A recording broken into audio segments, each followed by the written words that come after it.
Sobrang pera. Okay, samantala, mula kay Lindsay Lohan. Let's move on to animals. Samantala, hindi na dito sa Pilipinas malaki problema sa animal cruelty o pang-aabuso sa mga hayop.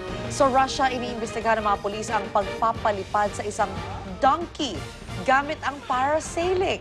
Ay naman sa mga nagpasimuno ng stunt, bahagi lang yon ng kanilang promo para sa nasabing sport.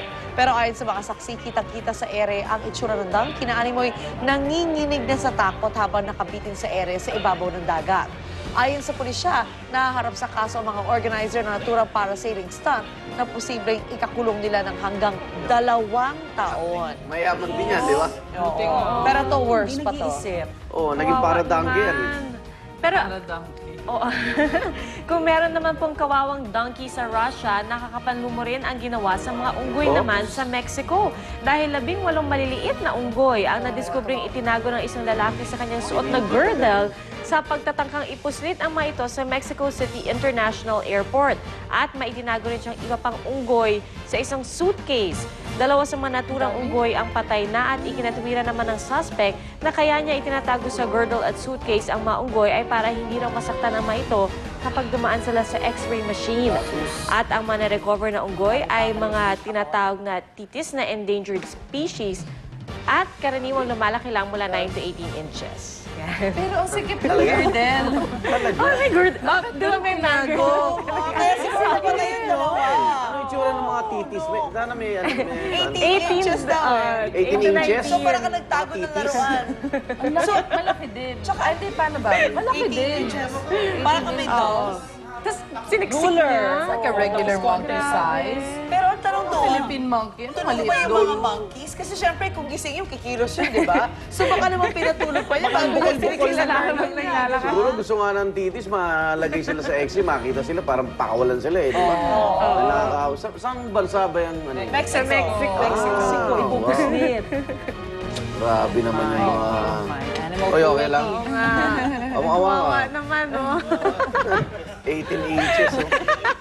Pero remember, meron din nangyari yung isang lalaki naman, mga birds na endangered yung nilagay niya sa katawan din niya, tsaka Sa sa girdle pants din. niya. Sa Hindi pants naman sa niya. girdle. Hindi siya nag-girdle. American naman to. Tanong nga ako sa Parks and Wildlife, pwede mag-adapt yan eh. Nag-iisip talaga. Meron kaya dito? Okay, hirit panahon nila, naghahanap. Lagay mo sa girdle. Narito na sila pa, Jober, hirit panahon, love.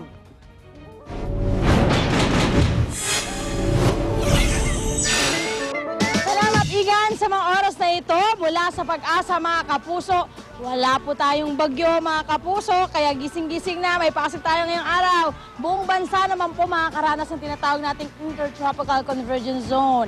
Ito po yung pagtatagpo ng hangin mula po sa Northern at Southern Hemisphere sa Equator. Nagdudulot po yan ng ulap at ulan, kaya po ang buong Pilipinas magiging maulap na may kalat-kalat na ulan, pagkidlat at pagulog. Ang ating pong sunrise ay 5:36 a.m.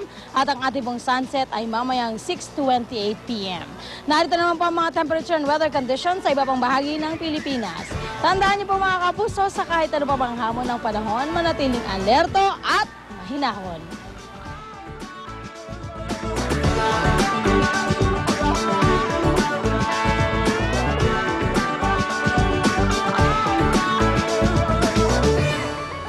Alright, ito naman, nakakabilib na balita mula sa Italy. Meron kasi ditong sasakay na umaandar kahit walang nagda-drive. Yan ang mga driverless vehicle ng Vislab na likha ng mga engineer ng University of Parma sa Italy. Pero paano nga ba tumatakbo ang mga sasakyan na yan kung wala naman driver? Wala mga high-tech na van na yan, merong laser scanners at video cameras na nagtatrabaho para masigurong tama at maayos ang kusa nitong pagmamaneho. Natitiyak din na sensitibo ang mga van at mabilis na nadedetect ang mga posibleng harang o obstacle sa daraanan niya. At environment-friendly ang mga ito dahil pinatatakbo ito ng kuryente. Nakatakda ng i-test drive ang mga driverless van ngayong araw mula Italy hanggang China na may layong 13,000 kilometers. Imagine nyo na lang, kung meron na yan dito, solve na ang mga mahabang road trip nyo. Yung mga bus drivers. Ayan You na. can drive from Italy to China. Baka may roro. Sana ginawa na yun. China to Italy, nasa Pero paano yan pag kunwari may sakunang nangyari? Sino ang kakamot ng ulo? Wala, di ba? Walang Baka yung operator, ulihin. Pero ayaw ng mga polis dito yan. Bakit? Walang- Wala, Gusto walang nila to. may kakwentuhan. Walang mag-iipit. Sa ilan, good news yung driverless vehicle dahil para sa ilan, talaga namang stressful po ang pagdadrive. Pero sa ilan, hindi lang po sa ilang tao. Pero sa ilang tao, may ilan po kasing ang pagdadrive ay pampatanggal ng stress para sa ilan. Oo, sa ilan. Malaling wala.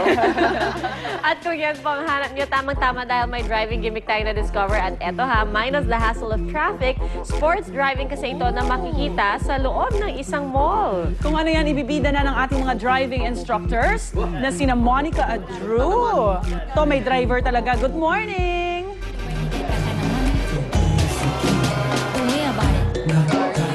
Ditulak.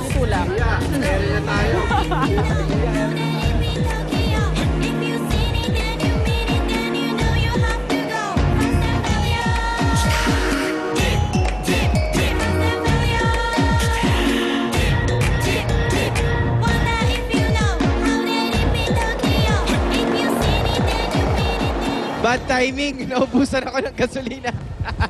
Anyway, good morning mga kapuso. Dito tayo ngayon sa Makati para mag-go-kart racing. Okay, hintayin muna natin ang aking partner si Monica para matapos ang kanyang circuit. Actually, ilang oras na siya nagpa-practice dito sa city kart racing dito sa Makati.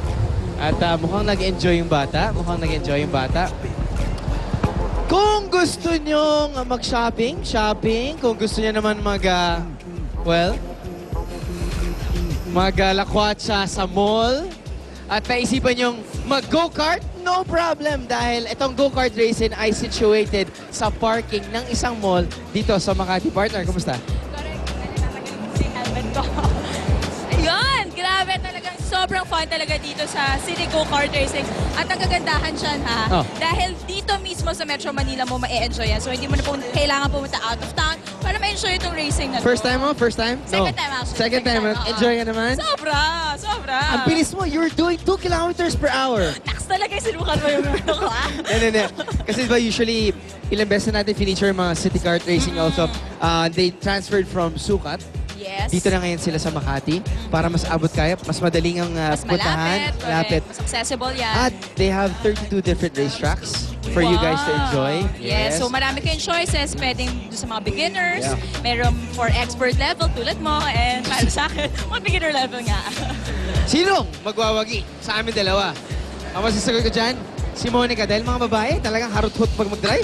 Ang Kahit pangit sa naman daan? ng term mo. Harut-hot talaga. Harurut? Hindi, kasi kami mga girls, talagang grabe mag-practice before the race. That's So, right. medyo challenging talaga itong morning na ito para sa ating partner. At naka-makeup pa at naka-blow dry. Oo, ano yun, strategy ko yan eh. Okay, go ahead. Alright, sige, abangan niyo mga kapuso sa aming pagbabalik. Talagang exciting ang Wednesday na ito, kaya tutukan yan. Back to studio muna. Maraming salamat sa mga bata dyan, Monica. At talaga naman super at bagong-bago ang ating mga showbiz balita today. At eto, magandang regalo sa mga kapuso natin ang mga bagong superhero ng GMA. Pero this time, hindi ito fantaserye. Tamang-tama sa mga sawa na sa mga pagdadrama. Nako, ang superhero show kasi natin, isang sitcom. Abangan ang details ng sitcom na ito later. Plus, iintrigahin din natin ang mga hero bida dyan. Ayan. Si Rian, si Sheena, si Elmo. At usapang bago pa rin, na nagpa-excite sa bagong congresswoman na si Lucy Torres Gomez na excited dahil sa bago niyang opisina sa Kamara. Tila na-apply nga ni Lucy ang kanyang galing sa arts and crafts na dati naman nang papanood lang natin sa The Sweet Life. Makisulyap na sa bago niyang opisina, maya-maya lang. Wow! Kung yung ilan excite, yung ilan excited. Di ba? Dito kayo sa Super Lagi. Ang mga gimmick at laging naghahanap po ng bago. Yan. Dito lang po yan sa Unang Hirit!